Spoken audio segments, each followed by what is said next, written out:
शान्ताकारं भुजङ्गशयनं पद्मनाभं सुरेश्वरं विश्वाधारं गगनसदृश्यं मेघवर्णं शुभांगं लक्ष्मीकान्तं कमलनयनं योगभिर्ध्यानगम्यं वन्दे विष्णु भवभयहरं सर्वलोकैकनाथं।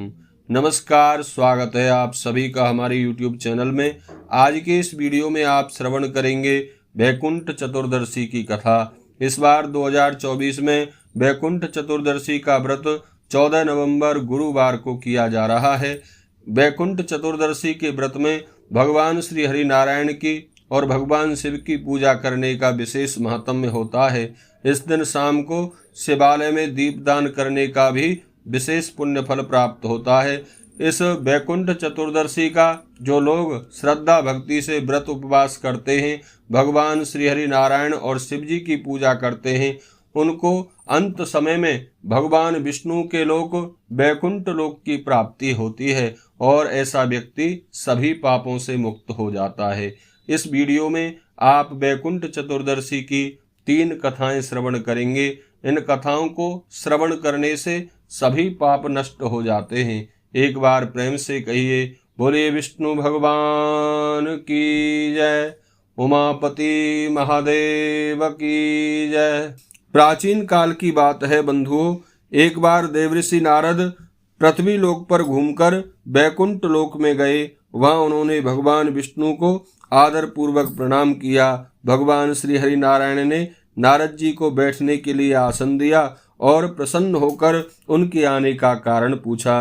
देवऋषि नारद बोले, हे प्रभु, आपने अपना नाम करुणा निधान रखा है। इससे आपके जो प्रिय भक्त हैं वही तर पाते हैं, जो सामान्य नर नारी हैं वह वंचित रह जाते हैं। इसलिए आप मुझे कोई ऐसा सरल मार्ग बताएं जिससे सामान्य भक्त भी आपकी भक्ति करके मुक्ति पा जाए।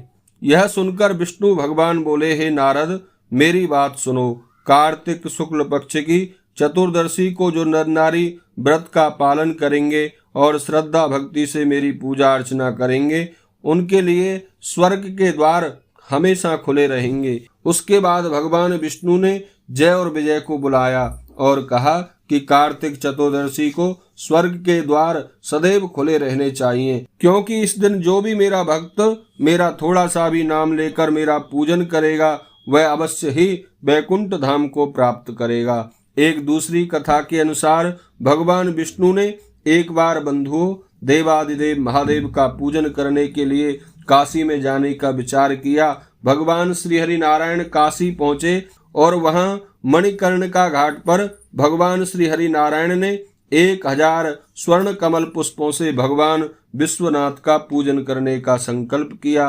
अभिषेक के बाद जब वे पूजन करने लगे तो शिवजी ने उनकी भक्ति की परीक्षा के उद्देश्य से एक कमल पुष्प कम कर दिया। एक कमल पुष्प की कमी देखकर उन्होंने सोचा, मेरी आंखें भी तो कमल के समान ही हैं। भक्तजन मुझे कमल नयन और पुंडरीकाक्ष कहकर पुकारते हैं। यह विचार कर भगवान विष्णु अपनी कमल समान आंख चढ़ाने को प्रस्तुत हो गए।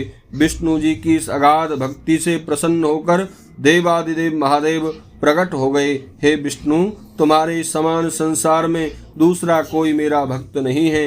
आज की यह कार्तिक चतुर्दशी का दिन है। अब इस कार्तिक चतुर्दशी को वैकुंठ चतुर्दशी के नाम से जाना जाएगा और इस दिन जो भी भक्त व्रत करेगा और सबसे पहले तुम्हारी पूजा करेगा वह सीधा वैकुंठ को जाएगा। भगवान शिव ने इसी वैकुंठ चतुर्दशी को करोड़ों सूर्यों की कांति के समान वाला सुदर्शन चक्र भगवान विष्णु जी को प्रदान किया। शिव जी तथा विष्णु जी कहते हैं कि इस दिन स्वर्ग के द्वार खुले रहते हैं। मृत्यु लोक में रहने वाला कोई भी व्यक्ति इस व्रत को करता है वह अपना स्थान वैकुंठ धाम में सुनिश्चित कर लेता है।